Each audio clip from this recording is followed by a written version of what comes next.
Passamos a palavra ao nobre senador e ex-presidente da República, Fernando Collor.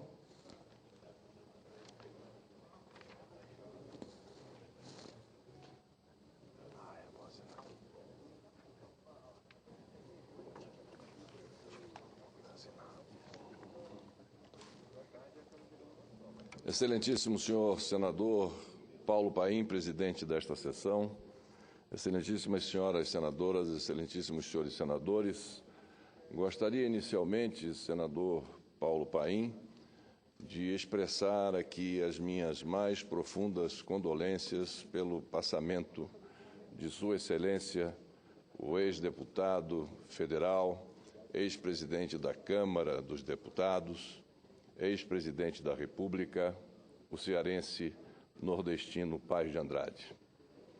Quando presidente da República, tive em Paz de Andrade, então presidente da Câmara dos Deputados, um excepcional interlocutor.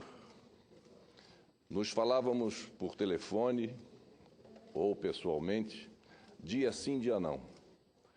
Nos finais de semana, sempre estávamos nos comunicando para que ele me pusesse a par do andamento das diversas medidas provisórias que estavam tramitando naquela casa e aqui no Congresso, e sempre aconselhando-me o que fazer, os passos seguintes a dar para que nós pudéssemos finalmente aprovar a medida provisória 168.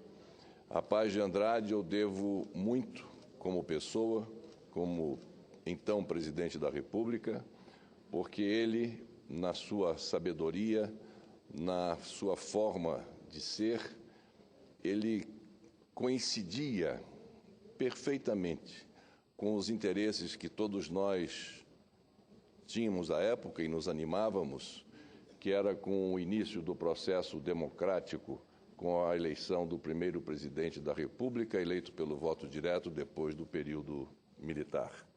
A Paz de Andrade, portanto, o meu mais profundo respeito. Aos seus familiares, a dona Zilda, a Mônica, esposa do nosso companheiro, o senador Eunício Oliveira, a todos os seus parentes, gostaria de transmitir os meus votos de condolências e o meu abraço afetuoso. Foi-se um grande homem, mas ficou o seu legado. O legado de Paz de Andrade será sempre lembrado e honrado por todos aqueles que entendem que a política é um mistério, é um sacerdócio a que todos nós temos que nos dedicar com amor, com espírito público e, sobretudo, com a seriedade que se quer e se faz necessário para um político que exerça o seu mandato. Eram essas as palavras iniciais que gostaria, portanto, de deixar aqui registrado, senhor presidente Paulo Paim, no momento em que todos nós, entristecidos, estamos sendo noticiados do falecimento do ex-deputado, ex-presidente da Câmara e ex-presidente da República, Paz de Andrade. Senhor presidente, deixando esta seara de bons exemplos que nos foram legados por Paz de Andrade, me sinto, pelas circunstâncias, obrigado a trazer aqui a esta casa, mais uma vez, este tema que nos deixa a todos, de certa forma, incomodados e inconformados, e que dizem respeito às ações do Procurador-Geral da República. Trago novas informações que ajudam a desnudar a suposta e pretensa aura do senhor Procurador-Geral. Mas, antes de ir aos fatos, gostaria de saber o que está acontecendo no âmbito da Procuradoria-Geral da República, a ponto de se registrarem 2 mortes de servidores nos últimos 2 anos dentro das instalações do órgão. A última morte se deu há cerca de 1 ano, exatamente no dia 1º de abril de 2014, uma terça-feira, em que um jovem com cerca de 30 anos, servidor da área de planejamento e orçamento, chefe da divisão de custos, foi alvejado dentro do prédio comandado pelo senhor Janó. As notícias internas que nos chegam dão conta que o assédio moral, a pressão funcional e o desrespeito pessoal para com determinados servidores que não se deixam subjugar têm levado a essa tragédia. O simbolismo dessa lamentável perda, uma morte no local de trabalho, é inevitável, senhor presidente, e a estatística é muito grave e assustadora para ocorrer com um órgão que defende, acima de tudo, os interesses sociais e individuais indisponíveis. Da mesma forma, é intrigante que as duas mortes ocorreram com servidores das áreas de segurança e de finanças, setores sensíveis e estratégicos quanto ao sigilo de informações que detinham. Será que não teriam sido eles também pressionados, assediados e submetidos a métodos de torturas psicológicas que remontam ao medievalismo e que são muito utilizados no momento em curso pelo Ministério Público? No caso específico da gestão de Janot, não teria sido motivo da morte o fato de o servidor ter se recusado a se submeter às orientações canhestras e obscuras dele e de seu grupelho, como no caso, por exemplo, de um termo aditivo proibido de ser acessado, até o do aluguel escuso de um luxuoso imóvel, isso para dizer o menos, muito menos. O que está se passando, afinal, nos subterrâneos do Ministério Público sob o comando de Janot? E quanto à promessa do Procurador-Geral feita à Associação dos Servidores de que daria todas as contribuições necessárias durante a investigação? Isso ocorreu? Por que, então, na noite da morte, o computador do servidor foi vasculhado e teve toda a sua memória retirada? Não passou na cabeça de Janot que o servidor tenha salvado no pendrive e deixado com pessoas de fora em segurança as informações ali contidas? Ora, senhor Janot, há muito ainda a ser explicado. Mas, senhor presidente, senhoras e senhores senadores, já trouxe a esta casa, em outro pronunciamento, a ilegalidade cometida pelo Procurador-Geral na contratação de uma empresa de comunicação. Pois bem, agora aparecem novas evidências da promíscua relação de Janot com a mesma empresa de comunicação, a Oficina da Palavra, e que a cada contrato reveste-se com nomes fantasias diferentes: Oficina da Palavra, Palavra Encantada, Oficina Treinamento de Comunicação, enfim, uma série de nomes sob o mesmo comando e sempre sobre a mesma condição: a falta de licitação. Ah, se algum prefeito deste país ou algum governador agisse desta forma, o que não faria o Ministério Público? Além do contrato número 83/2014, sem licitação, promovido pelo Procurador-Geral, e cujo termo aditivo até hoje aparece indisponível no portal da Transparência do Ministério Público, novas informações evidenciam a relação promíscua e rotineira de Janot com esta empresa de comunicação. Quando ele era diretor da Escola Superior do Ministério Público, Janot já havia contratado a mesma empresa para prestar serviços a ele, como fez depois durante sua campanha ao cargo de Procurador-Geral da República. Agora, mais recentemente, além do contrato de mais de R$600 mil e do respectivo termo aditivo sigiloso, não disponível no portal da Transparência, aparecem mais 2 contratos com a Oficina da Palavra, no valor total de R$342 mil, processos 7607/2014, dígito 79, e 11.021/2014, dígito 17, tudo para a promoção de treinamentos internos e, claro, sem a exigência de licitação. Ou seja, de 2014 para cá, Janot gastou mais de R$1 milhão somente com sua empresa amiga. Curioso, senhor presidente, senhoras e senhores senadores, é que o Ministério Público acompanha processo instaurado em Mato Grosso, com investigação acerca da contratação desta mesma empresa, Oficina da Palavra, em relação a eventos da Copa do Mundo. Uma das denúncias investigadas, vejam os senhores e as senhoras, refere-se exatamente ao problema de inexigibilidade de licitação que teria ocorrido na contratação da empresa pela Secretaria de Estado Extraordinária da Copa em Mato Grosso.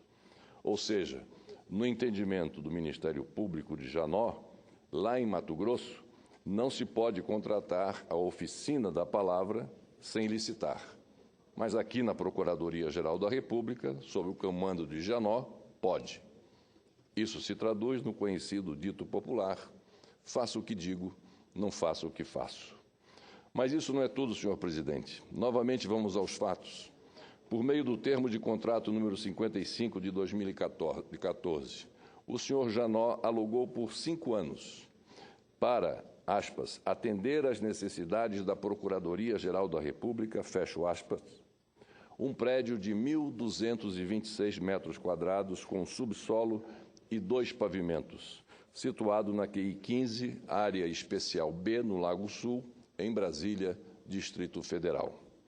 O contrato de locação foi assinado em 14 de outubro de 2014 e celebrado entre o órgão comandado por Janó e a empresa incorporadora.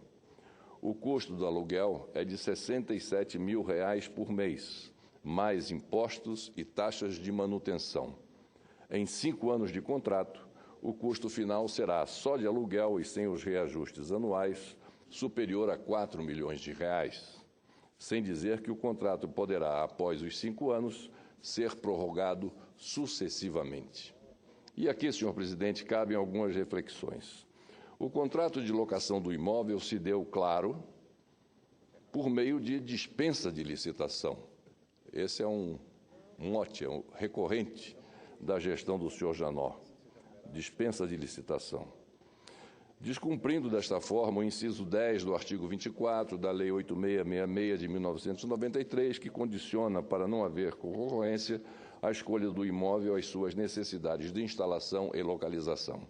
Pergunto, afinal, que finalidades precípuas pode ter a Procuradoria-Geral da República que, já tendo 2 toletes envidraçados onde se aninham, precisa alugar um imóvel de 1.226 metros quadrados no Lago Sul, ainda mais numa área nobre e totalmente residencial?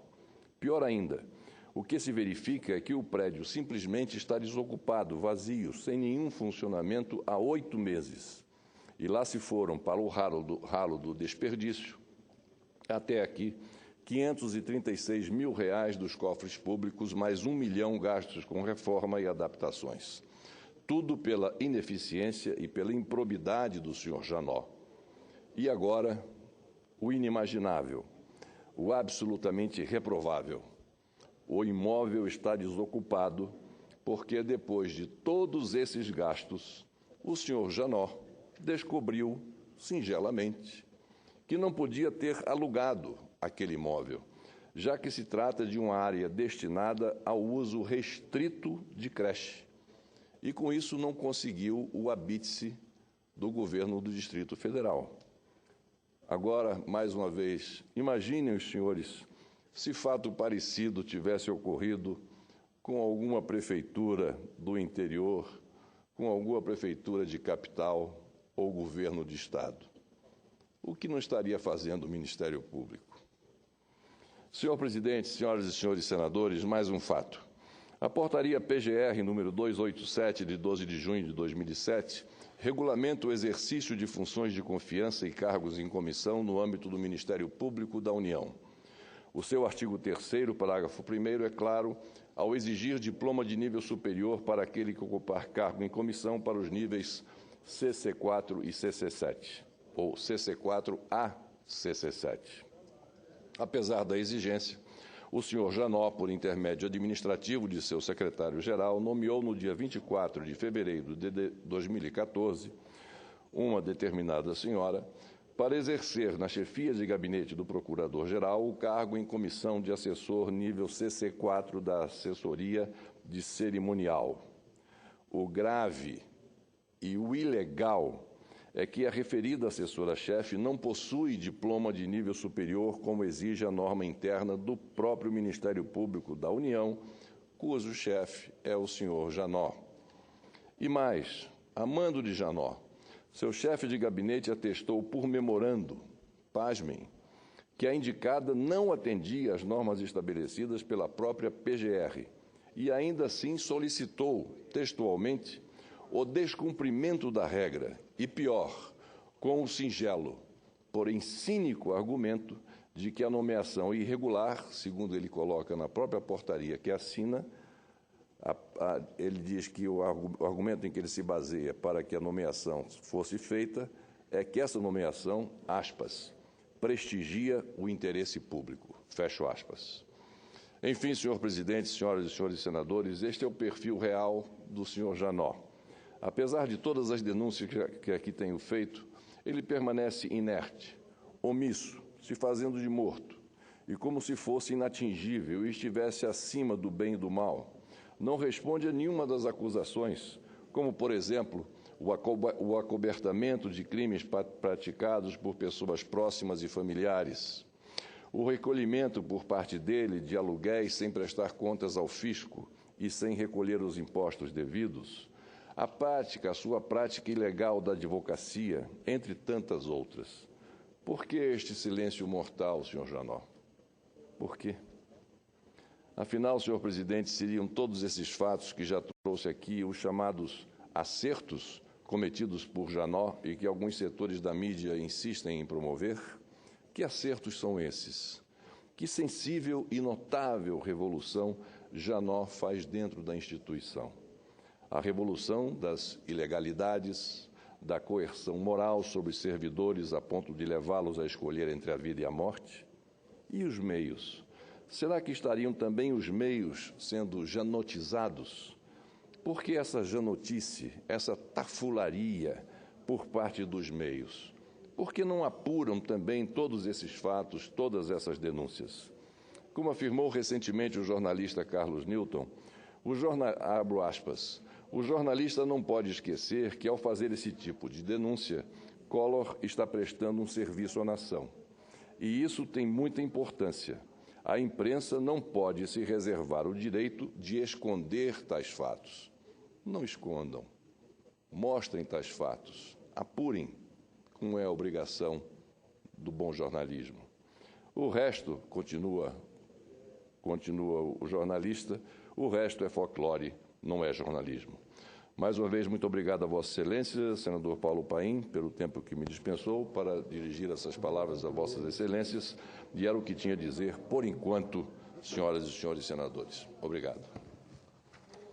Esse foi o senador Fernando Collor, que faz o seu pronunciamento detalhadamente, demonstrando uma série de preocupações. Muito bem, presidente.